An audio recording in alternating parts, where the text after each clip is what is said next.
भारतीय पाणीपाग विभाग पक्षरु जारी होइथिबा बुलेटिन रे अनुमान करा जायछि आसंता मे 31 तारिख बेलकु दक्षिण पश्चिम मौसुमी केरल रे प्रवेश करिपारे। एभळे पूर्वानुमान चासी कुळकु आश्वस्त करिछि। तेबे केरल को मौसुमी आगमनर स्वाभाविक समय जून 1 तारिख बोली अनुमान करा जाउछि। सेपटे गत वर्ष 8 दिन विलंब रे आसीथिला मौसुमी। जून 8 रे मौसुमी केरल छुईथिला। दक्षिण पश्चिम मौसुमी वायु आसंता 19 तारिख बेलकु दक्षिण अंडमान सागर और दक्षिण पूर्व बंगोपसागर किछि अंचल रे प्रवेश करिपारे। तेबे पाणीपाग विभाग पूर्वानुमान करिछि जे आसंता 21 और 22 तारिख रे केंद्रीय बंगोपसागर रे घूर्णिबलय सृष्टि होई पारे।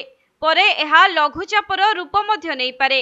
नचेत सही समय बेलकु अंडमान पाखरे दक्षिण पश्चिम मौसुमी सक्रिय रही पारे।